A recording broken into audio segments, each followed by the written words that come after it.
Sliwa. Curtis, of course, any of us that have spent time in New York know that there are some crazies on the subway. This even went kind of to a category in itself, though, from all the stories that we're hearing, which led to Mr. Penny taking control of a situation that was threatening people on a subway car. We've actually heard from the hero Marine himself, who left after 4 years of great service to this country as a sergeant in the United States Marine Corps. He's done interviews. He's been very cool, calm, and collected. He happened to be listening to music, as so many people do when they're on the trains, to try to avoid all the nonsense and the craziness that goes on. But he couldn't avoid this. He said here was a man clearly going through a psychotic meltdown, threatening everybody on the train. He felt threatened, and he did what his training provided him to do. He didn't flee because of fright. He didn't just film it so it could be the lead story on the 5 o'clock news. He grabbed him in a headlock, held him on the ground, not the 15 minutes that the DA said, but under 5 minutes, and had the help of 2 good Samaritans, one who happened to be African-American.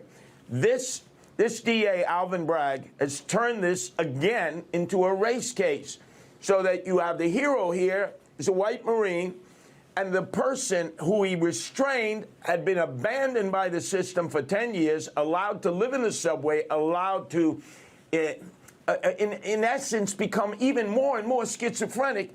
And then we wonder why this happens. No cops on the trains, a lawless city, and this Marine needs to be praised, not condemned, and not prosecuted. Curtis, what needs to happen specifically here in New York City, and I could say it around other blue cities around the country, to actually turn the tide, to go back to recognizing heroes as heroes, to go back to having consequences for illegal actions, where the good guys actually win? Well, it starts with the district attorneys, because they determine who gets prosecuted and who doesn't. And in New York City, I can't think of one DA who actually will take the side of a good Samaritan. So we got to get him out of office. We've seen George Soros has passed the torch on to his youngest son. They'll continue to fund these radical socialists who always want to protect the criminal and want to prosecute the good Samaritans. We saw the original case, Jose Alba, remember, behind the counter of the bodega. And this same Alvin Bragg had a murder charge over his head, had $1 million bail until the public revolted.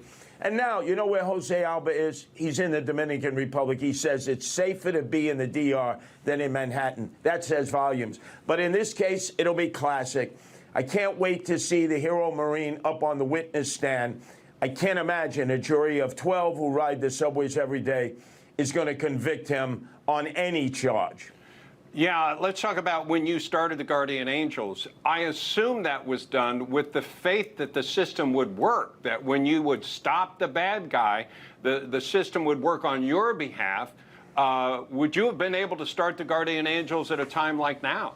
Well, I did. In fact, it was as bad because I got arrested 77 times, charged with all kinds of crimes, because I put suspects in headlocks and chokeholds and half Nelsons and full Nelsons in order to restrain them until the police would arrive, and there were not enough police then.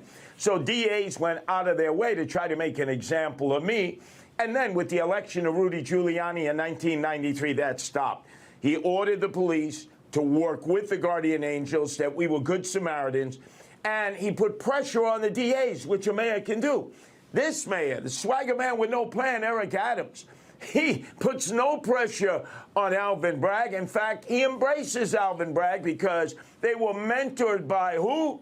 Al Slim Shady Sharpton, who called up Alvin Bragg, who interfered in this case, and demanded of his protege that he charged the hero Marine Penny with murder, and they still want to go after the 2 good Samaritans. So if you're listening, good Samaritans, stay out of sight, stay out of mind. Help Kniff, who is the great private lawyer who is representing, in this case, Penny. And by the way, Tom Kniff ran against Alvin Bragg. I hope he runs against him again as a Republican. I campaigned side by side with him. Give the Manhattan residents an opportunity to kick Alvin Bragg right out in the street. All right, Curtis Sliwa, thanks so much. And I also like how you're saying the hero, Daniel Penny. I couldn't agree more. Thanks so much.